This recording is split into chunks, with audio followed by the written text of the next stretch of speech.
Today we're going to deal with the topic intercede with God for them.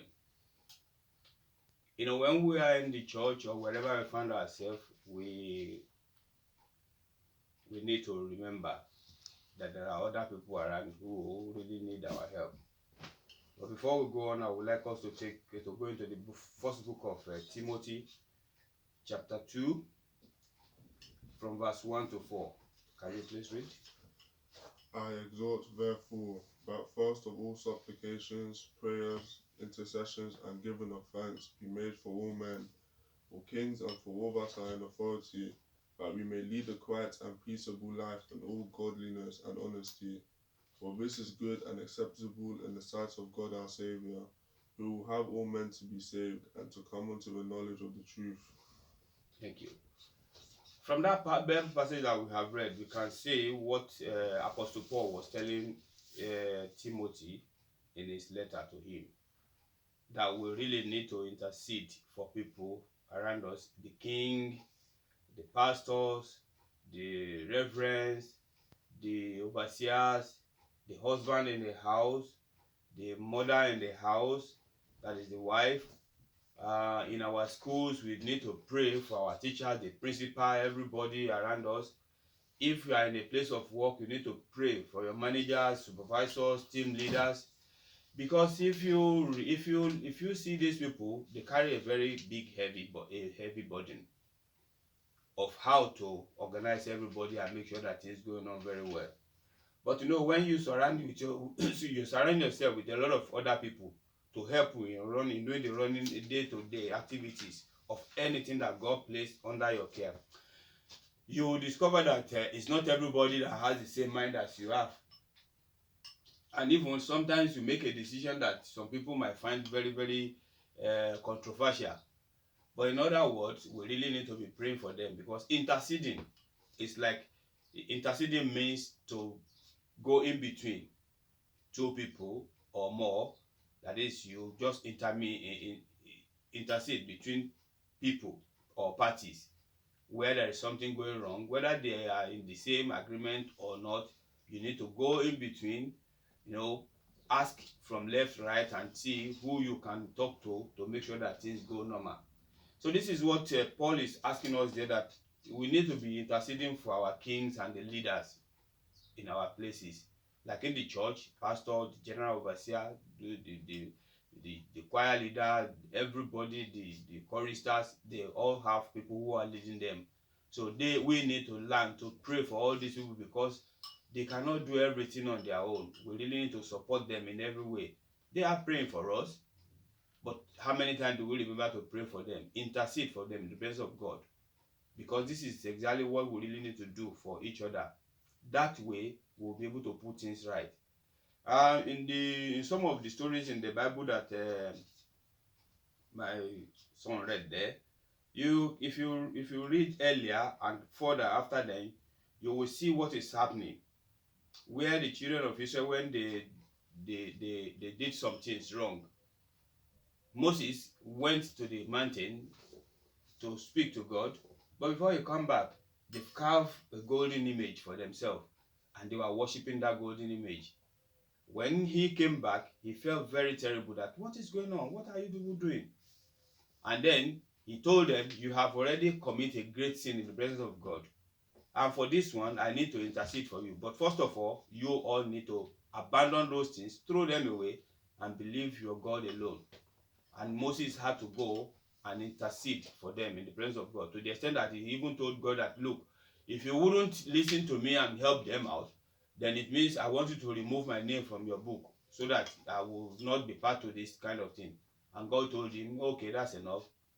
Just go, take them to where they are going, and then you will take them to their promised land.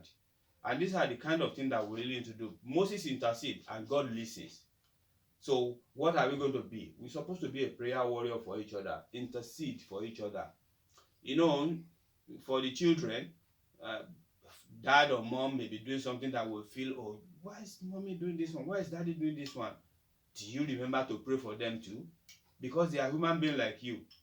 They could make some kind of misjudgment sometimes, or they could even do something wrong sometimes. All we can do for them is to pray for them. In the nation today, whatever is going on at number 10 Downing Street, everything is boiled down to Boris Johnson.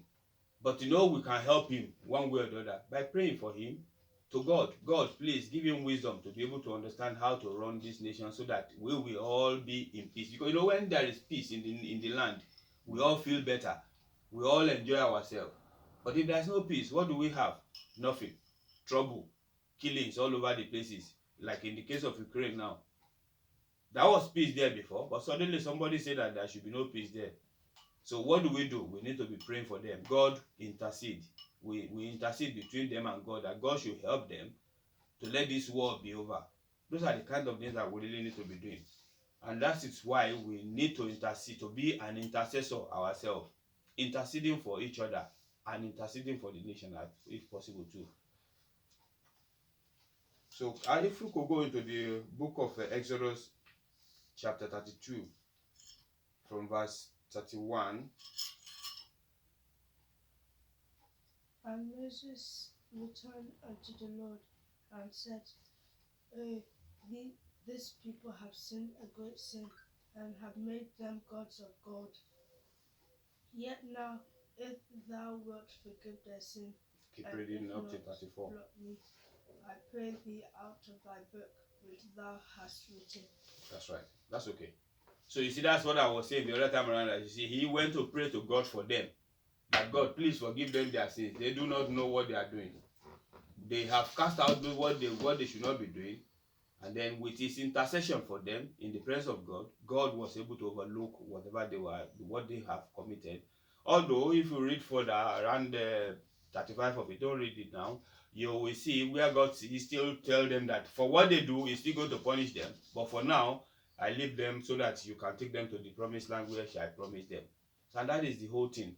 So don't just say, oh, well, we have the pastor, so the pastor should be able to pray for the church. No, not only the pastor. We need also to pray and intercede for pastor too, because sometimes he might do something that we feel is not good. So what we need to do is pray to God and say, God, please help our pastor. God, please help our leader in the nation, Boris Johnson, and many other people who we know. In the school, please God help our principal so that he or she can understand how to handle us, how to do things to make our life easier and have peace in the school. All those kind of things. We really usually forget it, but we need to be doing it for ourselves so that way, when we are interceding for each other, everything will be good for us and everything will flow smoothly. So if you also look at the book of 1 Samuel that I mentioned, I would like you to read it, 1 Samuel chapter 7 from verse 1. And the men of Kirjath Jearim came and fetched up the ark of the Lord and brought it into the house of Abinadab in the hill, and sanctified Eleazar his son to keep the ark of the Lord. And it came to pass, while the ark abode in Kirjath Jearim, that the time was long, for it was 20 years, and all the house of Israel lamented after the Lord.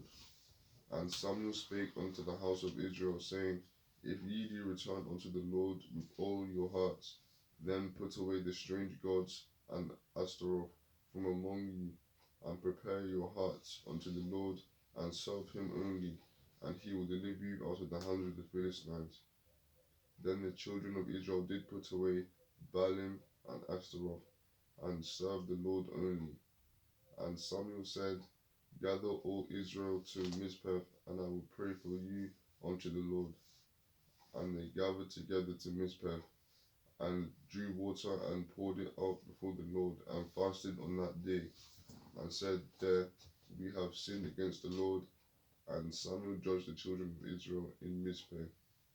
And when the Philistines heard that the children of Israel were gathered together to Mizpeh, the lords of Philistines went up against Israel. And when the children of Israel heard it, they were afraid of the Philistines.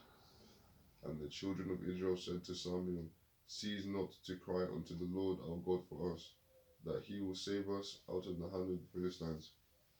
And Samuel took a sucking lamb and offered it for a burnt offering holy unto the Lord. And Samuel cried unto the Lord for Israel, and the Lord heard him. And as Samuel was offering up the burnt offering, the Philistines drew near to battle against Israel. But the Lord thundered with a great thunder on that day upon the Philistines, and discomfited them, and they were smitten before Israel. Thank you. 10. That's it. So you can see from the passage we read again, the children of Israel was again they run foul with God, worshiping the gods of the Philistines, and eventually Samuel, uh, Samuel, who was the judge then, saw them and said, "What you are doing is not good." When they were all crying, "Oh, we prayed to God, God didn't answer our prayer," and Samuel told them, "Look, you can't be praying to a different God and you think your God will answer. So you have to first of all forget about those gods." And this is what we really need to do. We need to first of all make sure that we cleanse ourselves, put ourselves straight before God, and then whatever intercession they will be doing for us will be answered. And then you see, after they did that one, Samuel did what? He went and intercede, speak to God about them, go between the two parties, the God and the children of Israel. And he was able to resolve the whole thing because God listened to him. And then he was able to, and while he was, while they were doing that one, while Samuel was interceding, the Philistines thought, "Oh, this is the opportunity for us."